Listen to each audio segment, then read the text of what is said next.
So this is from Variety. Was it, who is it? RMB predicted that Secret Wars might be split into two. I totally agree with him on that. I think it could happen.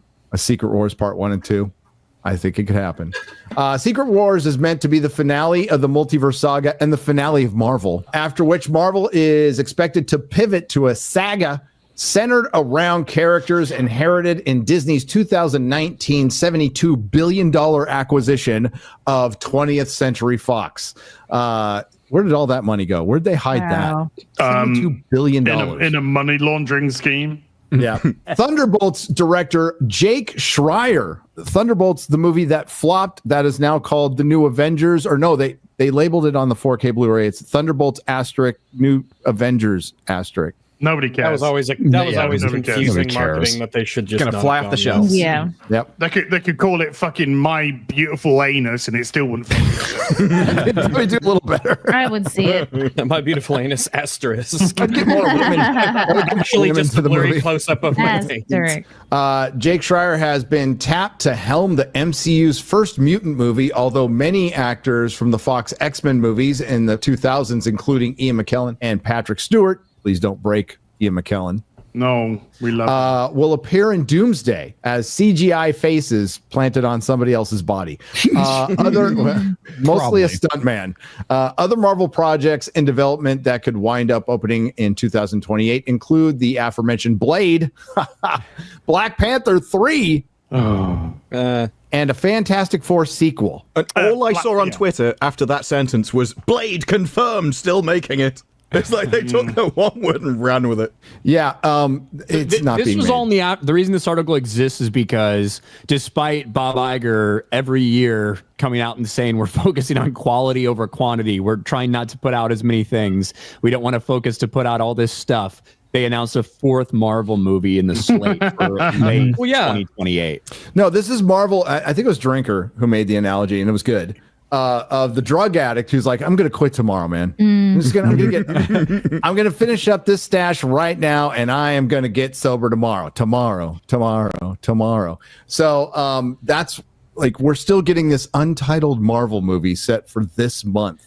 I still don't think Doomsday can be finished by the end of next year. I think that's a tall task, man. No. A cast of, I'm gonna be generous here and say 30 people, but it's more, right? So 30 superheroes are going to be in this. Like, how do you even make that script in a year? No, Gary. 30 superheroes that nobody gives a shit about are going to appear in this. Well, a lot of them. This feels like such a desperate attempt by Marvel. It's just like, and they don't know how to execute it. They just like, let's try and bring in as many people as possible. And now they're stuck floundering, trying to juggle everything. And it's going to be a disaster. Well, I mean, Endgame had a lot of characters and they at least made it work. But I mean, when you throw that many characters on screen, is not everyone's going to get their time, which is going to suck. It just seems like bloat. I think Robert Downey Jr. was the big name anyway. And so once you have him, everyone else is just a lesser name that you kind of added for no reason. People were already going to go back to see him. And then maybe for the sequel, then you start adding more names because he's already been in the previous one. But to just instantly go for everybody seems bizarre. A legit question. And I'm really not being facetious. Which of the heroes would you like quality time with? Well, personally, in terms of seeing no. on screen? I mean, in the film, on screen. Do you want Shang-Chi? Yeah, that's Simu Liu, of course. Tasty. I mean, it would probably be. It'd probably be John Walker. I want more screen time. I mean, what the John biggest Walker? Yeah, John Walker would be my answer. But the biggest name that's left in the MCU, if they can even use it, wouldn't that be Spider-Man still? That's their biggest, Sony. Yeah, but he's owned by Sony, which is why he's not appearing in that, which is why they have a Spider-Man 4 coming out a couple months before the events of Avengers Doomsday, which will be happening at the same time Avengers Doomsday takes place. So he likely won't be in the movie. No. Even though that would have been interesting narratively to have, that Peter Parker meet with a alternate version of Tony Stark who turned like evil or whatnot. That could have been narratively interesting, but oh well. We don't do interesting things with the multiverse. No. Disney doesn't make money. Disney doesn't make money off Spider-Man, right? So like 25% they make. Yeah, it's 75-25 split. Yeah, exactly. Sony receives almost all the benefits from these massive team up. Like that's why No Way Home, it was huge and it was massive for the box office. It was massive for theaters, and maybe reputationally it's good for Marvel. I would say so. Yeah, that's successful, but they don't reap the benefits of a $2 billion box office. Sony reaps almost all of those benefits. They do. Well, Thor's going to be in it, but it's like, they ruin that character. He's a clown. Just put a red nose on him. He's a fucking Are you going clown. to be lining up a bunch of people to die, and how are people going to respond to an evil Robert Downey Jr. as opposed to fun Tony Stark? I can't wait to see Patrick Stewart die for the 5th fucking time as that character. Yeah, that's right. I can't wait to see Nazi Cap. Oh, yeah, looking forward to that. Yeah, there's that too, because that's coming. That would be a bigger problem for people than Robert Downey Jr., I think. Because he's playing an entirely different character, but people will see the other guy just as Captain America. I think so, yeah. I would say so. Just imagine if there's a story about the rise of John Walker to the leader he should be. Yeah. Speaking of Marvel being saved. Yes. I'm feeling. Are y'all ready for that next week? Totally. Thank God it's only 2 weeks. Oh, yeah. So the release schedule came out, and it's 3 episodes on the 24th and 3 episodes on the 1st, and then it's done long before, because otherwise it would have led right into Fantastic Four. Yeah, they're doing 3 episodes each week. Well, that's not very nice. So this will be competing with Squid Game season 3. Yeah, it's like the 27th, isn't it? I think all the episodes for that. Yeah, Squid Game is in 7 days. So yeah, you were right to point that title out. We in danger. What the- Yeah, you are Why do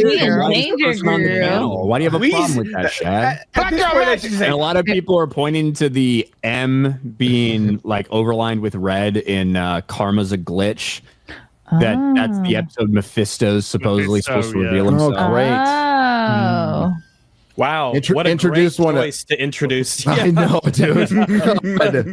Oh, man. We found out why Sacha Baron Cohen needed to be in the show, because he gave his ex-wife $75 million. So he needed Wow. I'm not aware of that. he needed a few bucks, an extra gig. Yeah. Isla Fisher, she made out. She made out. Yeah, she crashed that wedding. Yeah, she did. Yeah. I'm gonna find you and your 75 million. Wow, that's a In your lot. wallet too.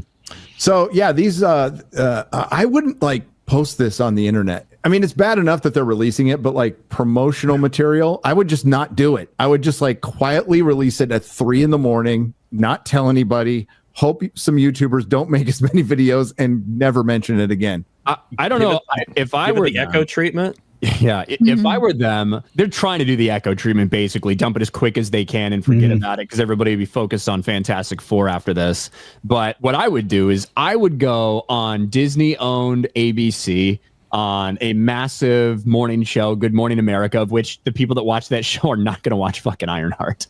No. And I would pay Robert Downey Jr. an additional sum to do some marketing for us by reading a scripted comment pretending to give 2 fucks about the Ironheart show. That's what I can see his eyes moving over the script as he's talking. Yeah, I think that's on purpose, though. I think he wants everyone to know that I am not doing this by choice. I'm doing this for the money. Whoopi Goldberg said that Riri is a great thing for representation because she represents women, young women, and black women. Yeah. Riri represents everybody. Okay. Everybody is represented. Whoopi, show us your comic book boxes. Show us your Ironheart collection. I was going to say, fuck no. Hang on. Did Whoopi actually say she represents everybody? Was that it's a direct quote. This is great for representation. You represent women, young women, black women. You represent everybody. What about men? That woman is thick. Oh, yeah. Because she's so dumb. When Robert Downey Jr. comes on, watch his eyes moving from left to right as he's reading. He's reading. He's speaking, especially in the first part of this hit that he does. Interrupt the interview for just a moment, because I think we have a very special message. I think you're going to recognize who this is. Good morning, America. New studio. God, looks great. Miss Thorne, I couldn't be happier than Could not be happier to join you on Good Morning America. He has to be reminded to make a heart at one point because he looks over there at somebody and then he goes, "Oh, you're amazing, heart." This is a classically trained actor who can ad-lib fucking anything, and he could not Look, he's coming out of his fucking heroin coma to read this out. So stop. Why He's can't sober. he just wing it? The whole point is this is low effort. This is a guy who fucking ad-libbed half a fucking Iron Man. He doesn't need to read this shit. It's like, remember when they used to do all of these in their cars against the fans? They were reading it all at the same time. I think Ewan McGregor was doing it at one point. Then you had the guy that did Shaun of the Dead. He was reading it in his car. Simon Pegg. Yeah. But the hood has me nervous. Is the hood green? Please tell me Mr. Ramos is not replacing me as Dr. Doom via Parker Robbins. Is there something I'm not telling me? Anyway, I don't want to step on your interview. Long story short, Iron Man loves Ironheart. That Ramos guy, by the way, is on camera saying that his villain is the coolest villain in the entire MCU. Of course. So he's really thinks he coped with that one. Everyone knows Agatha. I don't know what he's talking about. Robert Downey Jr. sounded like Gary trying to read a fucking super chat. Nerdrotic.com. Please subscribe.